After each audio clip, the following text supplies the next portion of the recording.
Well, welcome to the Jackson County Sheriff's Office podcast Status Check. This is our 4th episode, and I'm anxiously awaiting today's topic because I think it's very relevant to where we're at in our season in Jackson County, fire season.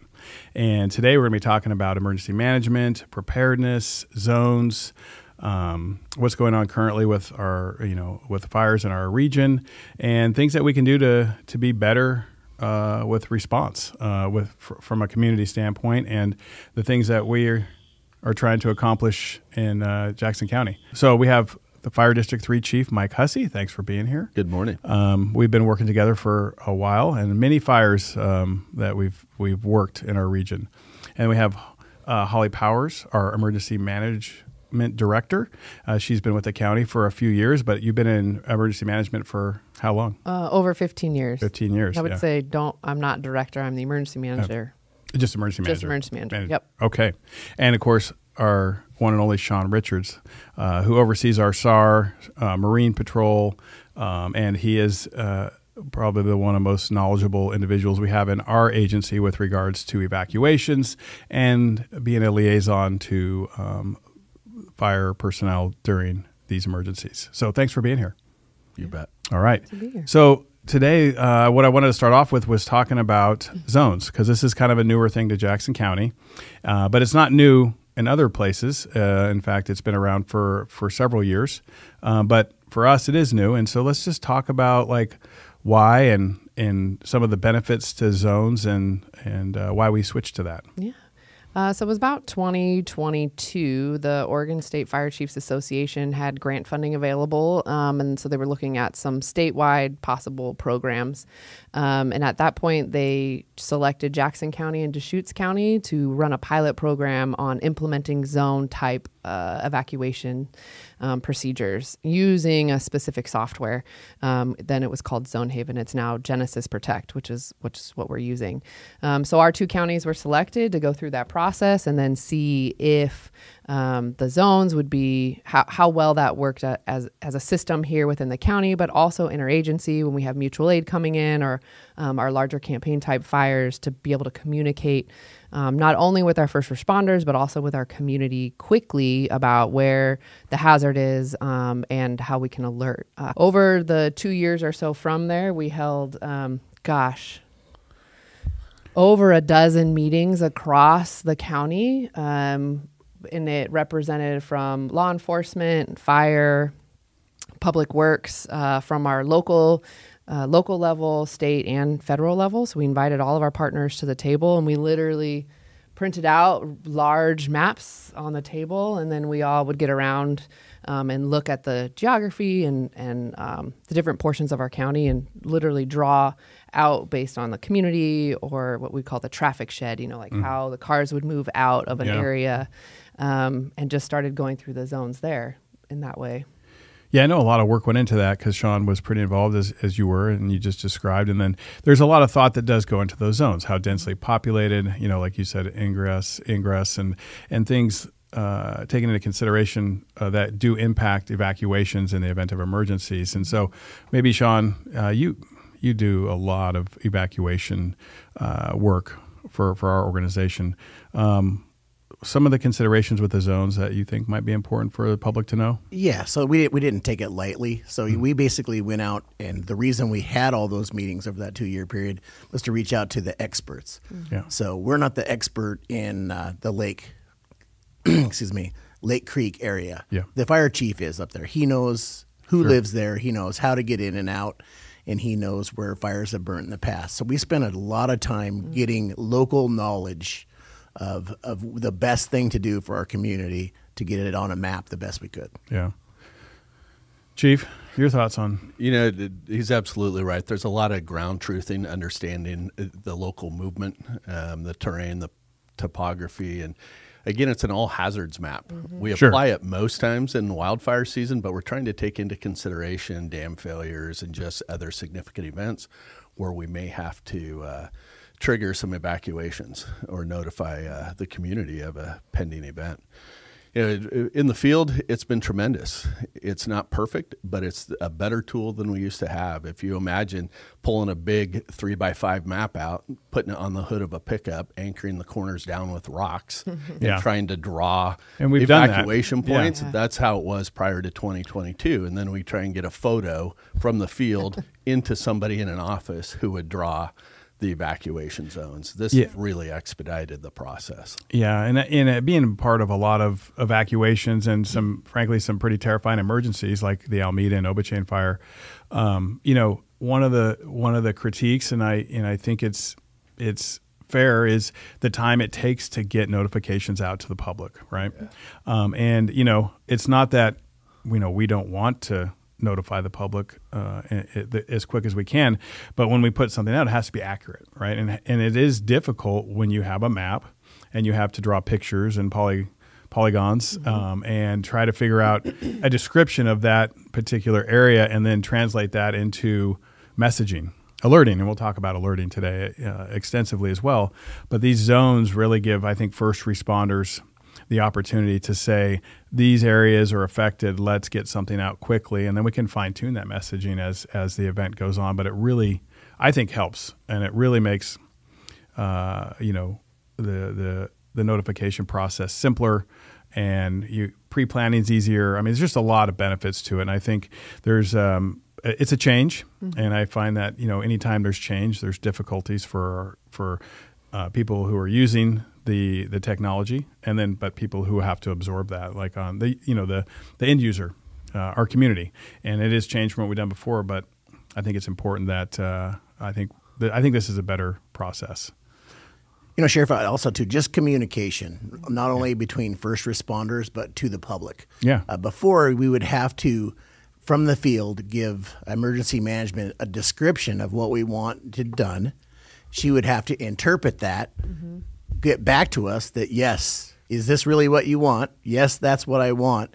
And then that paragraph or two had to go out to the public, and then they had to interpret it. Yeah. With the zones, it's 3 numbers. Yeah. So if you know your numbers, you know what area is affected. So it just really cleaned up communication all the way from the ground to the emergency responders to the citizen. So it simplified everything. And I think that was one of the big intents. Oh, yeah. No, I mean, I'm a big proponent of it. I think that time. So for you, the emergency manager, before we had zones, how long would it take, do you think, just on kind of an average, if we wanted to alert, say let's just use the Salt Creek fire that we're currently dealing with. How long would it take to get that initial information out at the time it got from the field to you to the public? What was like the turnaround, do you think? Yeah, so pre-zone, I would say that was somewhere in the 20 to 30 minute range, and sometimes that depended on the cell service for whoever the deputy or sergeant was on scene. Yeah, because sometimes they had to go down to the fire IC and they had to talk about that area and then come into service so that we could actually communicate, or it was relayed through dispatch. So it could be that 20 to 30 minutes to get that description, draw the area, and craft the messaging. But with Salt Creek, this is one of our first applications with the zones. Sure. And we got that down to about 10 or 15 minutes. Yeah. And some of that was it was our first time or second time using. So there was just those little processes that you're fine tuning every time you practice. So, but it really cut our alerting process in almost half. It also just makes it so much easier to communicate where those impacted areas are. Because on the emergency management side, our primary focus is getting that alert out to support our first responders and what's needed and our community. And then right after that, we have a lot of other things we have to get moving to be able to support a displaced population. So being able to cut that down and message quickly that's crucial. It's crucial. Yeah. And the Genesis Protect also makes our mapping, our public-facing mapping to communicate to the public, to Sean's point, much faster. So within a minute of us sending the alert, we'll have a map. The zones will be showing on the map, such as we can see here. And so the public can find the visualization of the area much quicker than in the past. We would have an hour or two delay sometimes because we'd have to log into another system or bring in another county specialist, GIS specialist to do it. So it's also dramatically increased that. When we were working in the Obichain and Alameda event in the incident command post, just creating a large map. I mean, that would take a couple hours, generally speaking, of the affected area to get IT or somebody else to come in and help with that process. So this is great. And then, just like you brought up a good point with cell service. If, our radios generally work in rural areas, our police radios, not always, it's not perfect, but it is a lot more reliable than cell phone. And to tell a dispatcher, hey, I need these 3 zones relayed to our emergency manager, go, is much easier than trying to write out descriptions and ensure that that's accurately translated to emergency manager. So it is, there's a lot of benefits, I think, to the public. Now, there are some downfalls too, to be honest, because, we talk about all emergencies. If you're thinking of solely going to zone, which we haven't totally, because I think Aaron still tries to put out some descriptions, and as do you guys, and when we're communicating with the public. But you might have a really small area that is affected. So from a police standpoint or law enforcement standpoint, maybe we have a barricaded subject and we have a SWAT call out to where we need to block streets or evacuate small portions of a neighborhood, but not a whole zone. So those things, it doesn't work perfect for that, but there is no perfect solution or there's not one size fits all for emergencies. But I think this overall is substantially better for our line staff and will be for our community. So let's talk about alerting. Yeah.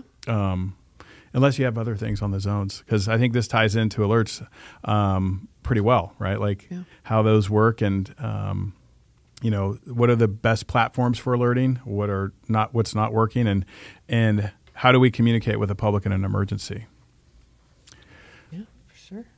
So I guess I'll kick it off. I think the first one is what we think about is cell phone technology these days. So what platforms do we have through cell that are currently in use? Yeah, well, that's a broad question. So I would say on the alert and warning front in general, our primary alert and warning system is we brand it Citizen Alert. Everyone knows Citizen Alert. It's powered by Everbridge. That's the software we use. It's a very nationally big national type company, so a lot of entities use it. And the entire state of Oregon actually uses Everbridge in their alerting platform. So we all work together to create templates and systems and processes that can work across the state, which has been really beneficial. So here in Jackson County, we've actually had the Everbridge system and Citizen Alert since 2011. And over the last 13, 14 years, there have been a lot of increases in efficiency and effectiveness and templating to make our alerting more successful for our community. So within the Citizen Alert database, we'll call it, we have multiple sets of data that we can use to alert people. People are most aware of our opt-in. So that's where you go in and create an account and put in up to 5 different addresses, like your house, your work, kids' school, kids' daycare, grandma's house. Sure. So any of those places that you would want to receive an emergency alert about. And then you can put up to 2 email addresses, three different phone numbers, and 2 different text messages. So if you have a work phone and a house phone, you can put those both on there, that sort of a thing. So that's our opt-in data, and that's the most useful data because our citizens and residents are providing that to us. So it's the best way we can get a hold of them. Yeah. So we really try and push that. Are you signed up for Citizen Alert? Yeah, so that's an opt-in system, as we call it, right? And Yep. so how many people? I know there was, after the initial Alameda and Obichain fires, there was a significant increase in people wanting to use that. I don't remember the exact numbers, but I want to say it doubled or tripled or something like that. It almost tripled, right around the week or so after Alameda. For the opt-in data. But right now we're still about 78,000 contact opt-ins, which if you look at our population, that's lower than we would hope, right? So we would love to have, all of our residents opted in to receive notifications. So that's why we continue to provide that, messaging across the board. So limitations with that platform goes to cell phone. So if cell phone towers get burned up, like say in a big fire, that could certainly hamper that communication. Right? There's definitely limitations there. We also purchase the 911 data. So if you have a copper landline through CenturyLink, we purchase that data and import that 2 times a year. So any of our landline, not VoIP, but any of our landlines we have access to. So those lines usually stay up a little bit longer. Sure. And there's some residents that, in the rural areas where they might only have a landline. Or some of our other populations. So we purchased that data. And then Everbridge also has some data sets that they provide us, like some wireless and VoIP data that we're able to access in emergency. So we've kind of 3 different sets that gives us a decent coverage of the county, but it's not everyone. Sure. We don't have everyone's phone number or be able to reach them, but it's just one of our mass communication opportunities to hit the most people as quickly as possible in the event of emergency. So strongly encourage opt-in for that, because that is important. Now, when you talk about like landlines and limitations, obviously landlines are not as prevalent as they used to be. That's true. And then, of course, when you get into the more rural areas, I don't know that phone companies are investing in upgrades in their technology. So there is some real significant limitations to how fast messaging can get to landlines, right? I mean, Correct. I can't remember, but I know the copper lines would only take so many messages at a time. And so to reach an area, say, that has no cell, but maybe say there's 150 homes or 200 homes, not all those homes are going to get the message at once. Is that accurate? That is accurate. Yeah. So we were fortunate enough to be able to work with CenturyLink to understand the limitations of their circuits, and then we put on what we call throttles into those areas, so we're not overwhelming the circuits, so that the voice message, can get through to those phone numbers as quickly as possible. Sure. And then we also work to make sure that voice message is less than a minute, but still has all the detail in it, because that really helps to get those phone calls through in a timely manner. But this is also a point where that community communication and effort is really key. So, Sure. If you get that phone call and you then, go knock on your neighbor's door, maybe they were the last on the list, but now they've received a notification too. So, yeah, and we're going to talk a little bit about that with evacuations and preparedness as well, because that's an important piece of sense of community and community awareness. And of course, we can't be everywhere at once as law enforcement or fire or emergency management. And so relying on our community to help us out is pretty important as well. Yeah. So, Holly, so if a citizen's listening, how do they get signed up for Citizen Alert if they hear it today and want to get signed up? Where do they do that? Yeah, so you can go to jacksoncountyor.gov/alert. And there you'll be able to see Citizen Alert. There's a sign up button with a little bullhorn. If you click on that, it'll take you to your account. But this is also good on this page, on the county's webpage for Citizen Alert. If you scroll down, it'll go through the different types of alerts. So, Sheriff, back to your question, Citizen Alert's our primary utilization for alert and warning. But through that system, we have access to additional ways to alert our community. So one of the other opt-in components that we started in 2021, I think it was June-ish of 2021, is our Jackson EVACS keyword. We received a lot of feedback in emergency management about our residents wanting to know about any time there was an evacuation that happened in the county, whether or not it was impacting them directly. Yeah. And through some of the upgrades to the alerting system, we were able to implement this keyword. Sure. So if you text Jackson EVACS to 888-777, then you receive just an abridged version of the alert of the area that went out, that received the evacuation notification. But this goes back to where the zones has really helped us in this front, because there's character limitations on those text messages. So now I can put in the zone number, and those individuals who want to know about all of the evacuation alerts can more easily find those areas, so for their situational awareness. Sure. And another great way for situational awareness is our Jackson County Sheriff's Office app, because we send out notifications of all evacuations on our apps and social media, and that's a great way to stay, aware of things that are going on within the county as well. So, I mean, another good tool for people to stay informed. Yeah.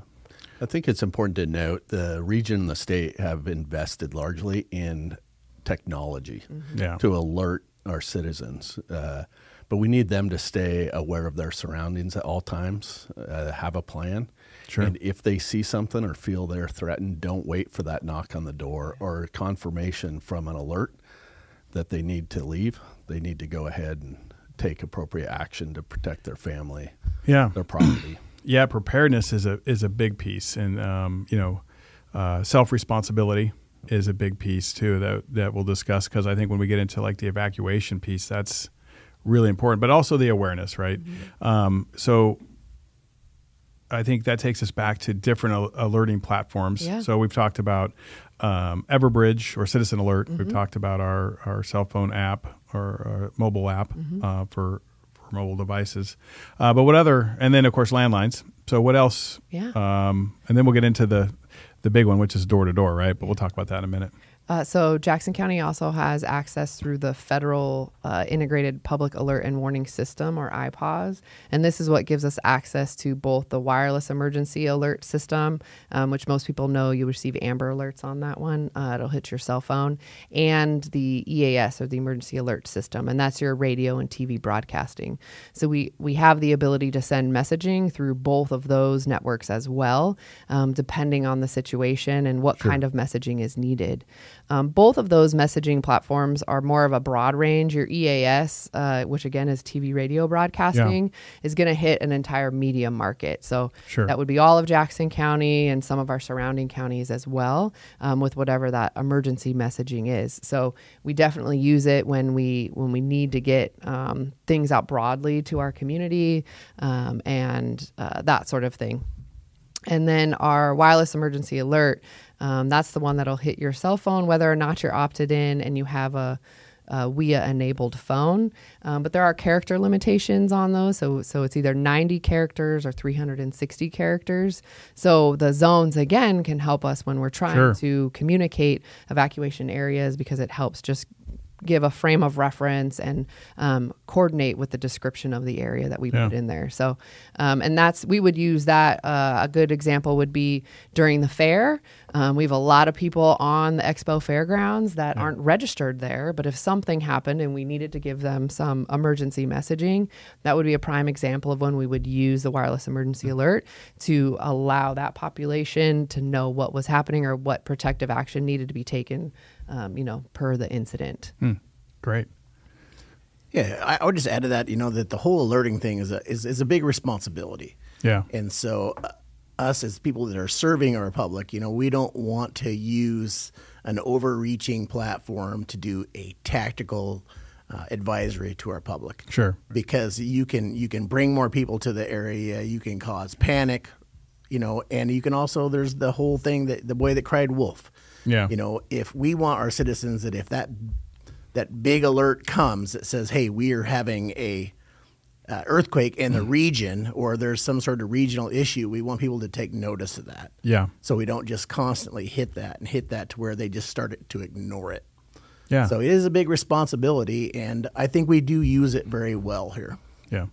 Yeah. There is we were talking yesterday, we had a summit on evacuations, and we had a neighboring county down in California, share their experiences with a lot of, significant evacuations that they've had due to emergencies, and just talking about that there's no perfect platform, right? No matter what you do, you'll never reach everyone, and you'll never satisfy everybody's need for information. So it's like, how do we do our best to reach as many people as possible with a message that they can absorb and, pay attention to? Like you said, over alerting is a thing, as far as like desensitizing people to emergencies. And so, yeah, that's so.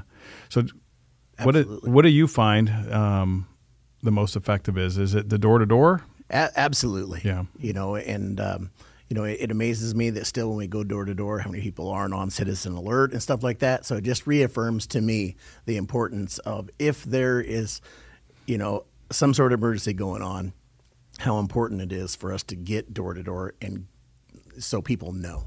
Yeah. Because everything's not perfect. Everything is one tool in our toolbox, right? Yep. And unfortunately, the most effective piece that we have in that is looking somebody right in the face, or posting their residence so they know if they return after we've came through that, hey, there is an issue. Yeah. So yeah, I know that's, we try to get to all the residents in a level 1 or level 2 type notice of potential evacuation because of the importance of that face-to-face or that human interaction and describing the emergency and what's going on. I think that is very effective. In fact, yesterday we were talking about, the need for affirmation or reaffirming the emergency. So, if you get an alert, are you really going to, is this happening to me, or is this relevant to my property? And then they want to call a friend or a family member or check Facebook to see what that's saying, and just to see about a deputy or somebody from emergency services, firefighter coming to the door saying, "Hey, look, there's a problem. You need to pay attention, and you need to get your stuff ready." That seems to be kind of like the final word in most instances. So we try to do that, and we have a great search and rescue team that volunteers a lot of time, and our deputies are getting, unfortunately, have done it a lot to where they're getting, pretty good at it. And some, I say comfortable or good or proficient is probably the best word of getting into an area and making notifications. Yeah, and then not only does it bring that citizen to know that, hey, this is real and we need to pay attention to it, but it opens up those line of communication. Yeah. Because, when we come through, we always leave them with a Citizens Alert brochure so they can sign up if they're not. And then we tell them about the app. We tell them about all these things that open up that line of communication. And we also explain to them that, we have a big job. There's only so many of us, and we may not be able to get back and tell you if it goes from a level 2 to a level 3. We're going to do our very best, but we can't guarantee that that's going to happen. Sure. So then we convince people, like we said, taking that personal responsibility that, hey, please pay attention, because we may not be able to get back, even though we're going to do our very best. So, we've been talking about alerts and, how people can stay informed and preparedness, realizing that there's a lot of platforms and a lot of ways to get information. Mm-hmm. And sometimes that information is good, or sometimes it's not, right? And sometimes it needs to be verified. And so, we realize that people use a lot of different apps, Facebook groups. They have individual community groups. They might have bigger groups like Scanner Page, which is really good about putting information out about initial events in our community. There's different apps like Watch Duty, Pulse Point, or all these things that provide information to the community that people use. But I think it's really important to kind of make sure that people, trust but verify, or check the information with their local emergency providers, whether it's Fire District 3, Emergency Management, the Sheriff's Office, ODF, or a combination of those, because that information, while it might be a little slower coming out, we have to verify and vet because we are an official source. You want to talk about that a little bit, and what your experience is, and maybe how people use those platforms, but also circle back or come back to the information that we provide? Yeah. Go ahead. Well, I'll say, for a lot of us, looking at the Pulse Point application on your phone, that is tied directly to the 911 dispatch. So whenever there is an alert that comes out on a type of incident, and within the application, you can decide what you want to be alerted about, structure fire or just vegetation fire. When that goes off, that's an official notification, because it is a call type that is being actually responded to by first responders. So, I personally use that one. It helps just that initial notification. But then after that, to your point, there's a bunch of other applications you could utilize. Then after that, I really look at the social media components, because that's where there's going to be official information from the sheriff's office, or from the impacted fire district. That's going to give you more information that's been verified and vetted from as an official source. Yeah, absolutely. Our goal is to get timely, accurate, and important, valuable information out to our citizens. Knowing there's a whole bunch out there, one of the experiments that we have in the field right now, and we're subject to it, is the quality of our radio communications. And there's a lot of skips and poor coverages, and we have limited number of frequencies, so there's a lot of overlap. And if you're relying just on a scanner or a radio rebroadcast, you might be picking up multiple incidents, multiple conversations, and really confuses the context of the communication. Yeah, and I think that's something that we have to adjust and adapt to as people listening to radios, and in language that we use as first responders that we're familiar with may cause alarm, or have people interpret what's going on differently than what it means to us. Say, for example, when we say, hey, we're doing level 1 evacuation notices, someone might hear evacuations and say, oh my gosh, they're evacuating people, when it's really a notification to an event that's going on. So we have to be careful of that. We're realizing that we have to adapt our practices with the time, but it is really important to hear those things. If you listen to the scanner or they're broadcast through non-verified platforms, to come back to the organization that's managing the emergency, so to speak, and get from the source. I mean, what do you find, Sean? Yeah, so I mean, the citizens have to do the same thing that we do, right? We have a toolbox. So, they can use Watch Duty, all these scanner pages, everything as information, quick information, but then just verify, like you said. Yeah. So they can keep that in their toolbox, but verify it before you make big decisions. Yeah.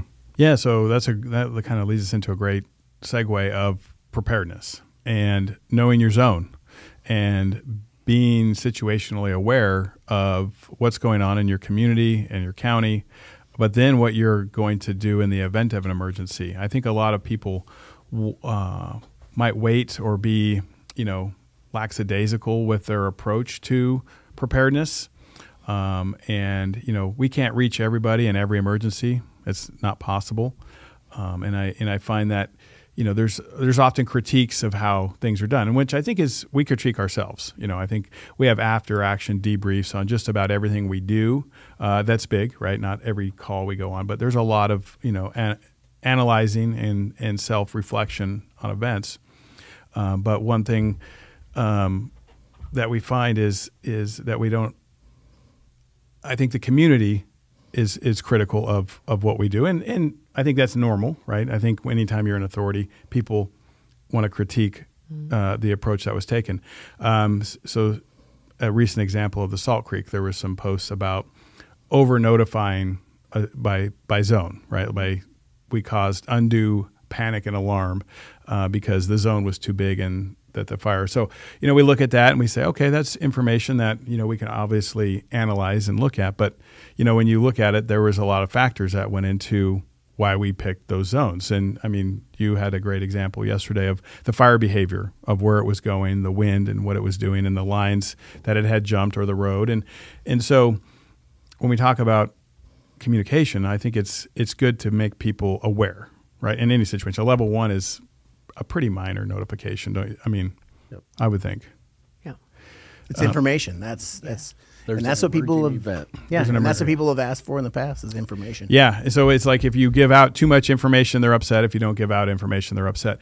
With level 1, back in 17 and 18, we had a lot of fires all over, and we said if you live in Jackson County in the rural areas, or even in the cities, and it's summertime, you should be in level 1 always. And obviously we've learned that there are things that get impeded if you actually do an official level 1 notification or level 2 with regards to like sales of homes and properties and insurance and all that. So we can't just put the entire county on level 1 because it would be easier for us. But really people should be paying attention during fire season, especially in the rural areas. Sheriff, can I talk about how things go for alerting? Right? Yeah. So a fire breaks out. I'll give you a Salt Creek just as an example. Yeah. So everybody responds. Oregon Department of Forestry is responding. Local fire chiefs, Chief Hussey, we're all responding to the scene. And when we get there, we're not just making a knee-jerk decision. So we, meet at a safe place in the command post. We have unified command, and everybody plays their part. I'm not a fire expert. The chief is. ODF is. They can give us information where we can all make a collective good decision on what is best for our citizens. And if a fire like Salt Creek is so erratic, where 1 minute it's going one direction, the next minute it's going another, it makes the most sense to light up those big areas because we can't guarantee which way it's going. Today, how long has Salt Creek been going? We still can't guarantee that.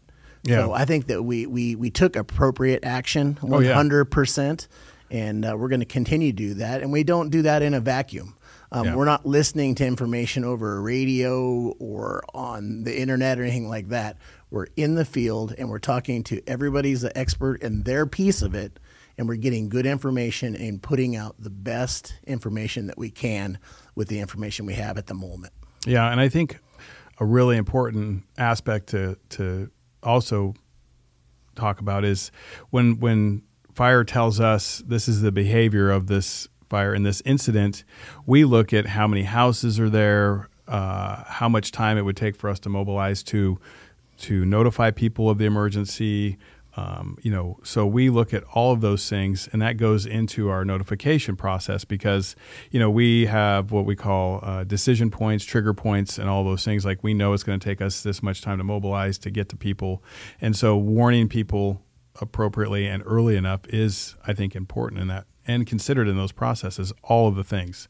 And so I think, people are critical at times, but like I said, I think a level 1 notification is pretty minor, and it puts a situational awareness on those things. And we had a lot of people concerned at the initial outbreak of that fire on Salt Creek because a big plume kind of close to town. We obviously from the fires in our past, everybody is very sensitive, including myself and all of our first responders to fire. And it's a big deal here, and for good reason. So. Yeah, and it's been my experience as well, Sheriff, is that once we put an area in an evac zone, depending on all 3 levels, that the people that live in that area, they're not upset. They're very thankful that we're there watching and taking care of them. It's kind of the outside where we get the pushback. But, we just kind of put that aside because we're there to serve the people that are in immediate danger or they need to be paying attention. Yeah. From a fire perspective, when we do notifications, in this fire, we had to put out, I think, an advisory or a request for people not to come into the area to be looky-loos. Yeah. And so that's a real thing. And so those things are considered as well when you're talking about emergency and putting things out is some of the, I guess, consequences or the byproduct of those alerts and the attention that these incidents bring. Can you talk about that from a fire standpoint? Yeah, absolutely. All the responders from law enforcement to ODF to structural agencies are responding quickly into the area. And as evacuations are alerted, the intent is to get people out of the area. And with this incident, our access became compromised. And it becomes even more so when we're bringing the heavier equipment in. Consider lowboys with big dozers coming in. And the water tenders, it just becomes very difficult. And it's very dynamic as the fire moves around. As Sergeant Richards mentioned, the wind changed multiple times and ran different ways. Yeah. And so we find ourselves pulling back, going different directions to try and get ahead of it. Yeah. It's a thing. I mean, human nature, we're curious.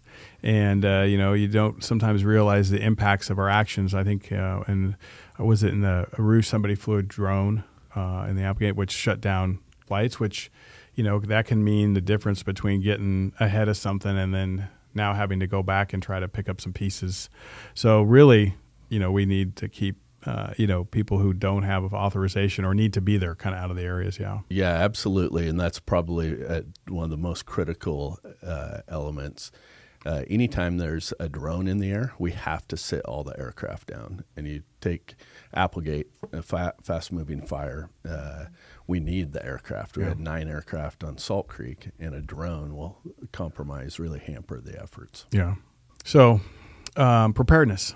So, we've had a few people say, oh, the zones are not effective or they're too much or too confusing. And it's like, well, have you ever tried to draw a polygon on a map and then try to articulate that? The zones are much easier. So it's really, I think, we really want to press upon our public is to know your zone. It takes some responsibility. Know what zone you're in. Know what zone your family's in, your children's school's in, or other things that are important to you. Know those zones. And there's different ways to do that. Like, good example we heard yesterday. Create a list and put it on your fridge for your kids, or post that somewhere in your house, or send a text message. Just something to become familiar with your zones and know them, and know the zones that are important to you as a as a person, because there's no way that we can make the perfect communication plan. So there is some self-responsibility, and there's ample ways to know your zone. Can you talk about like where you find out where you live and how that looks?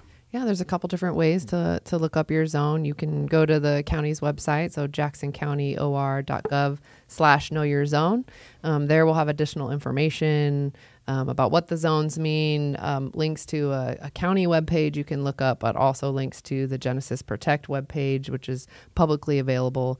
Genesis Protect also provides an application that you can download onto your phone.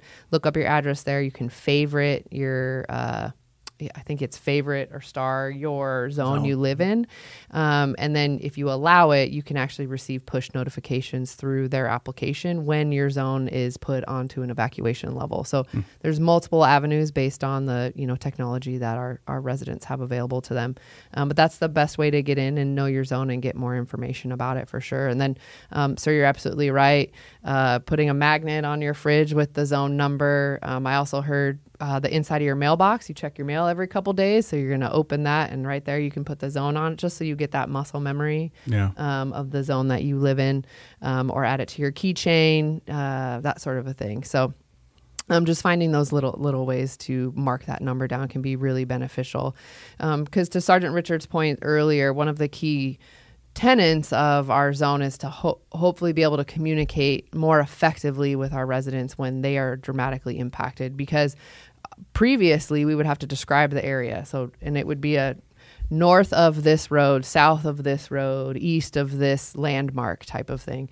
And that can be hard to think through in the throes of an emergency, because we all react a little differently once that stressor is put on us as an individual in our home that just received an alert. And now I have to find out, is this me?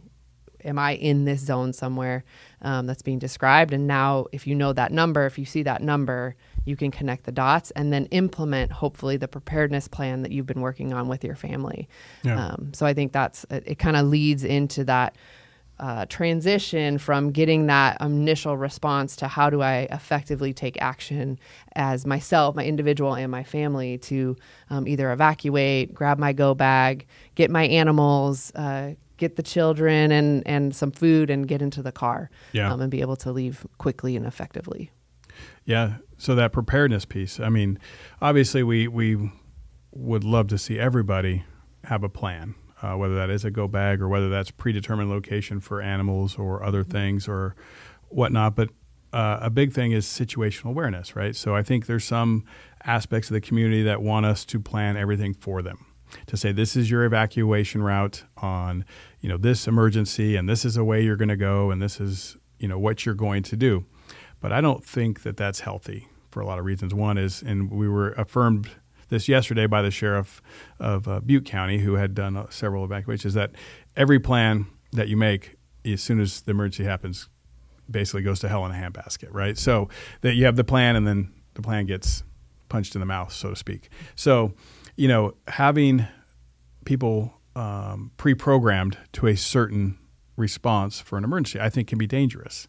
I think, it's better to have a situational awareness of everything, multiple routes of escape from an emergency, knowing all the roads around you, the arteries, the side roads, because, depending on the emergency, we don't know what road might be closed or what road might be impassable due to power lines down or other things. And so having a plan of where you can shift easily and not panic, I think, is important, because we've seen a lot of interesting things with human nature, I think, over our career. And in the Alameda, an example is, I-5 got blocked by truck drivers who abandoned their trucks on I-5 and basically shut down the entire lane.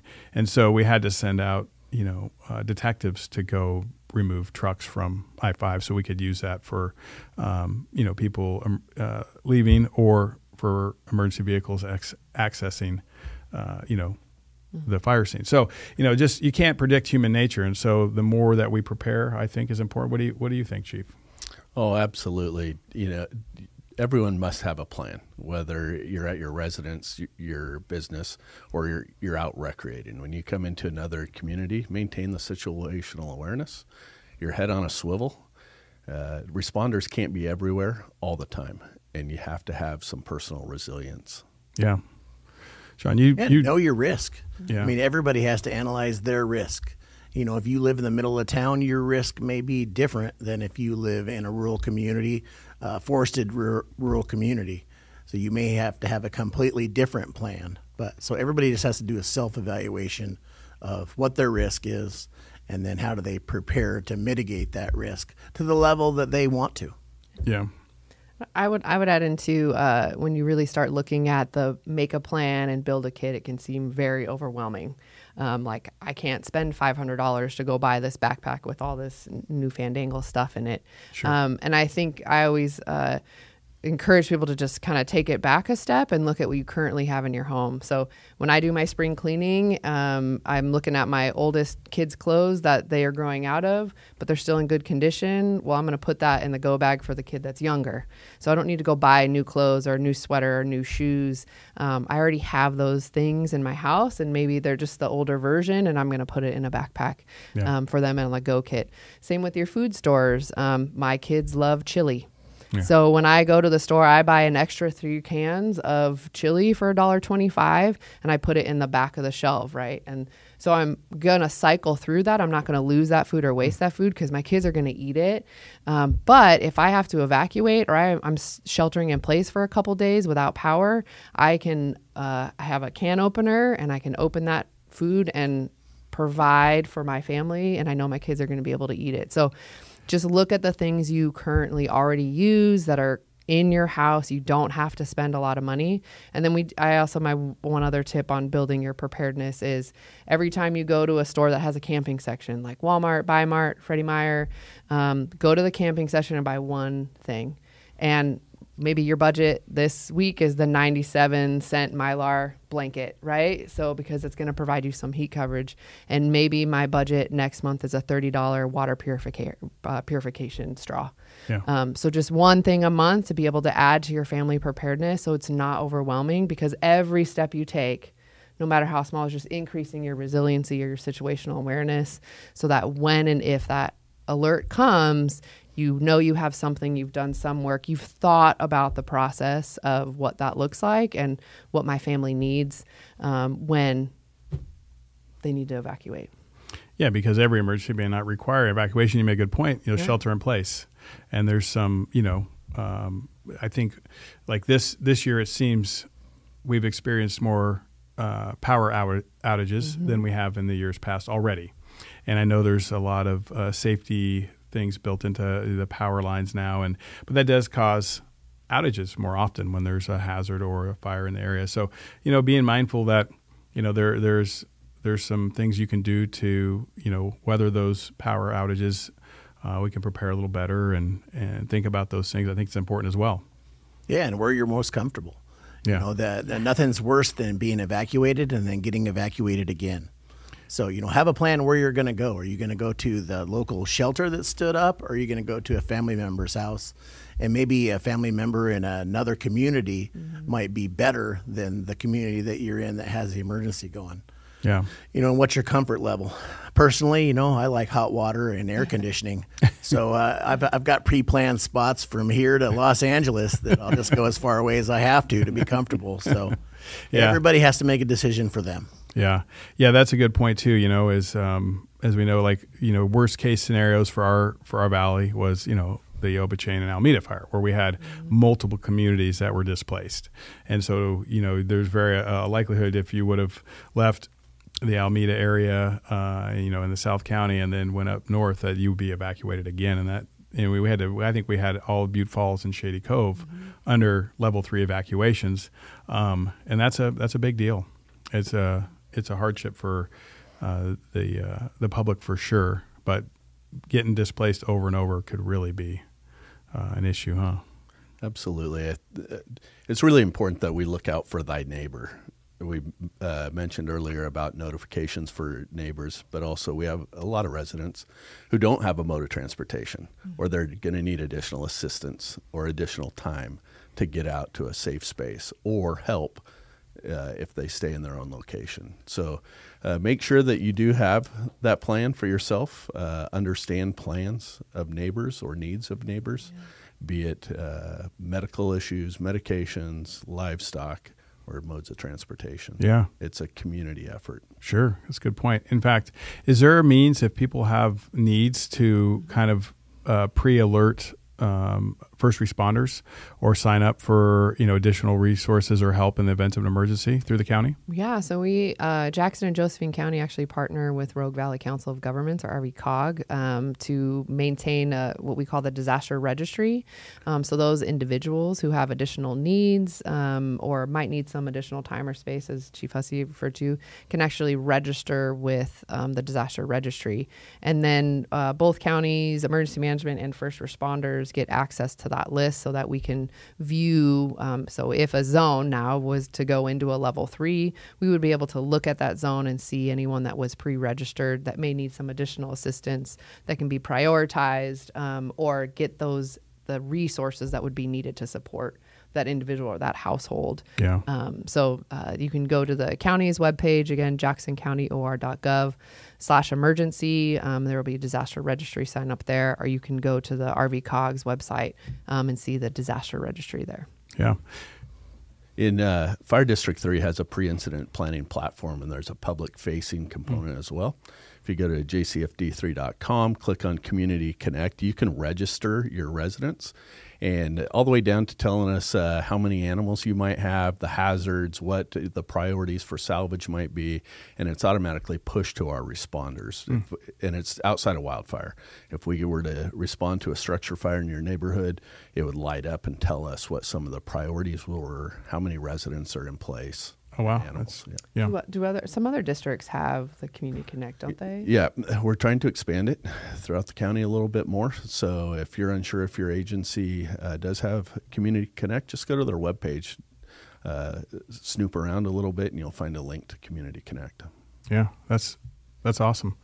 And then I know, Sean, when we go door to door and do notifications, we take notes, and we have a program that we use to say whether or not we've been to this location or not. But we can also, at that point, identify potential, needs of individuals who might reside there. And, so if we have to come back, we have a kind of a heads up. Yeah, especially level 1, level 2. Yeah. We're going to take that extra time to get that information. Sure. And level 3, we're going to be going door to door as quickly as we can. Sure. But level 1, level 2, absolutely. We may ask you, 5-10 questions depending on your answers, and we're just gathering information to see how we can best help. Yeah. So lots of avenues to help our community members that might need extra resources or help during an emergency. But again, the pre-planning, the notification early really helps us out and helps us respond adequately the first time, instead of maybe having to come back or delay that response to that residence if there is a level 3 need or something like that. Absolutely. We need help helping you. Yeah. Oh, and this is the big thing. It's like preparedness, know your zones, know the levels. And I guess we could talk about that really quickly. Like level 1, just to kind of recap, is be ready. Just be ready. Just be in the know, right? Like, okay, there's a thing, and like you talked about, you're always ready because of your background, right? You're always like thinking of sheltering in place or if I have to leave. Yeah. But people who don't live in a first responder world or an emergency management type world often don't think that way because there are other priorities, right? And so, but level 2, we got it up here on the screen. Be set. So that means danger is close. And if you need more time to evacuate, or you have your livestock animals, older adult individuals with disabilities, that is the time that you're really looking at implementing that emergency plan that you've built with your family, friends, or caretaker to get out of the area, because it may switch to a level 3. As we've already talked about, wind direction, things can switch pretty quickly. So that's the time to really be prepared to go. Make sure you have gas in your gas tank, your go bag, and maybe some of your essentials loaded into your vehicle already, where you start thinking through that process. Yeah, because once level 3 hits, that's time to go. It's time to go. That's you're grabbing your family first, and hopefully you can grab animals. But if not, you need to just leave immediately. Yeah, I think best practice, if you can do it. Not everybody can do it, but during the level 2 is you're moving vulnerable individuals out of the area already, finding different accommodations potentially. And I understand people not wanting to leave their home. I wouldn't want to personally, but in the level 2. But each person has to make their own choice.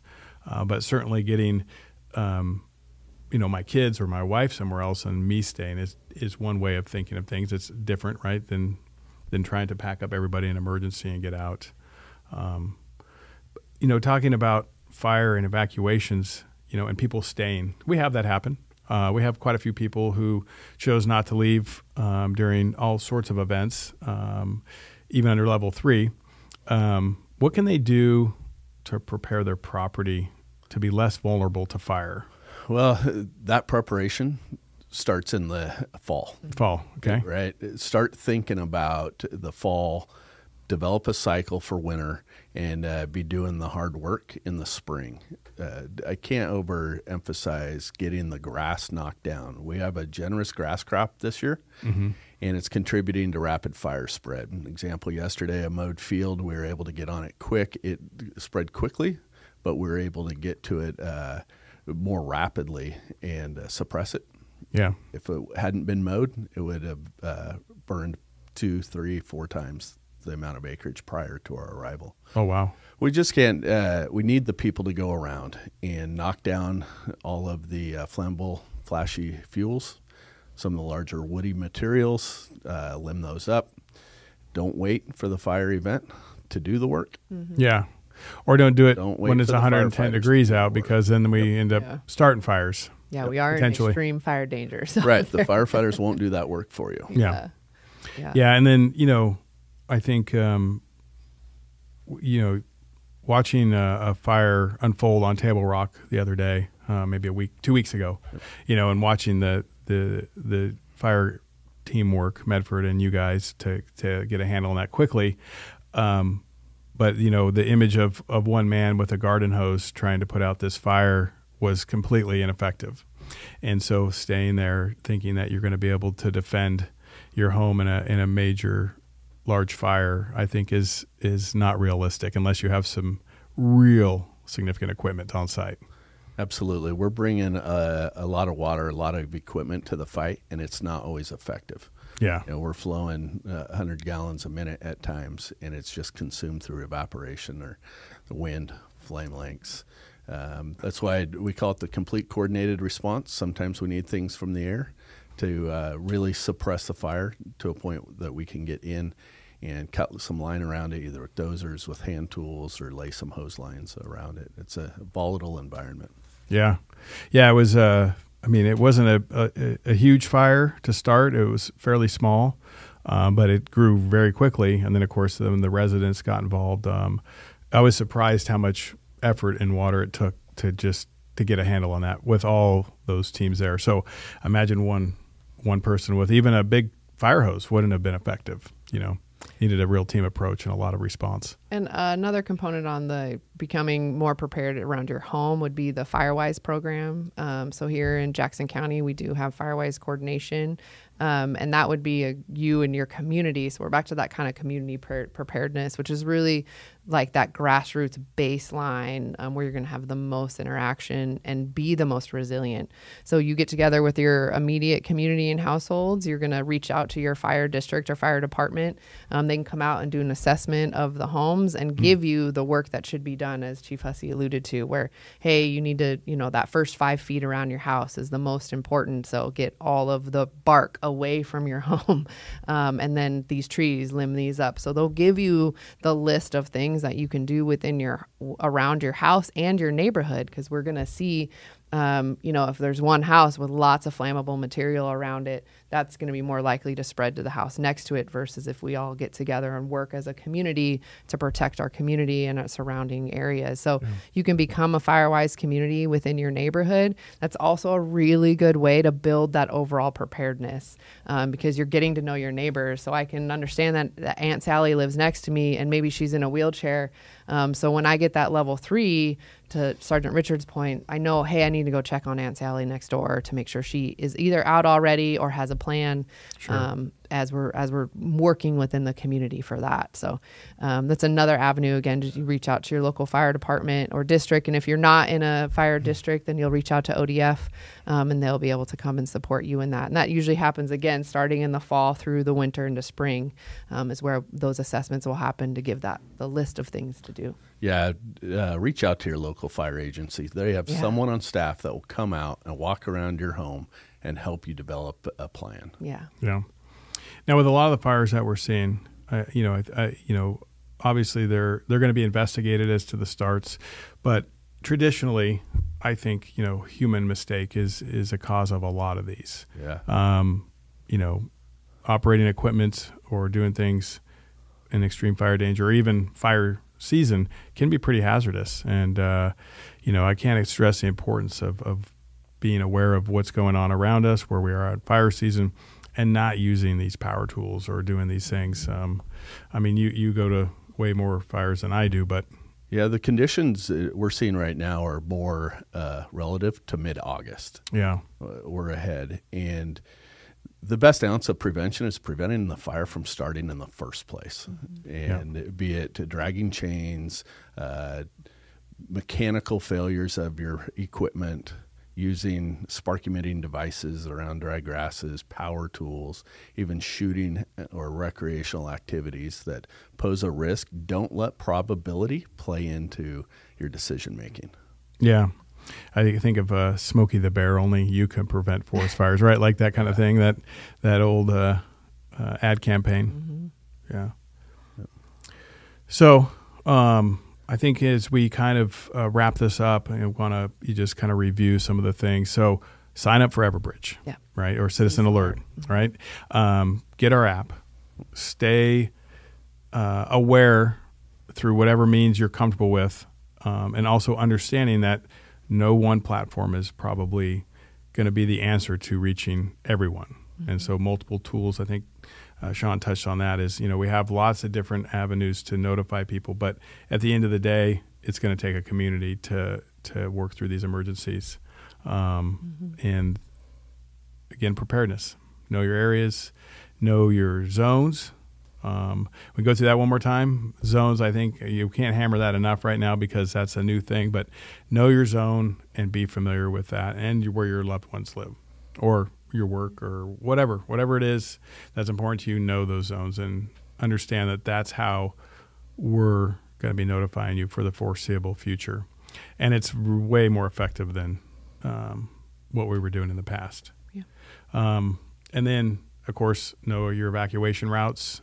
Know your roads, understanding that, we can give a description of north of this and south of this and east of this and west of this, but most people probably don't have a good handle of directions or even cross streets. And that's another thing, I think, when people are critical of like zones, is I can memorize 3 numbers a lot easier than I can remember all the cross streets and what directions I'm at. And what if I live on a tilted axis and everything is northeast and southwest versus, north, south, east, west. So, there's some, I think, significant benefits to the zones. Anything else you guys have that want to discuss today that we haven't covered?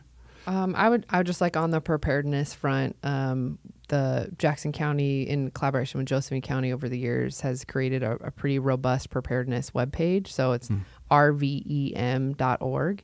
And there it's tied to our family preparedness handbook that is available. There's the PDF versions there, but it's a very extensive preparedness from preparing for house fire to evacuation wildland fire to sheltering in place, building shelters, hygiene, water, all of that, available again at rvm.org.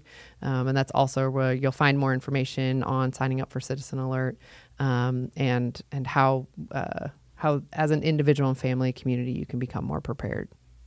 All right. Sean, any final thoughts for today? Yeah, none other than just know that, like everybody at this table and all the local agencies, we're all working together to try to bring the best solution to our community. So give us, have some patience and help us out in every avenue that you can. Maybe keeping your neighbor from coming down the road to look, or, anything you can do. Yeah. Being prepared is a huge help. So anything you can do to help support the local responders, because we're going to do our very best to keep people safe. Yeah. As the Valley has a lot of career firefighters, and as you move more to the rural areas, they rely heavily on volunteers. And we get a lot of questions, how can we support, or what do our firefighters need out in the field? They need help. And if you can find a way to help those volunteer fire agencies, whether volunteer, just be active in fundraising, they operate on limited funds, and they're serving their community. Yeah. Find a way to help them out. Great.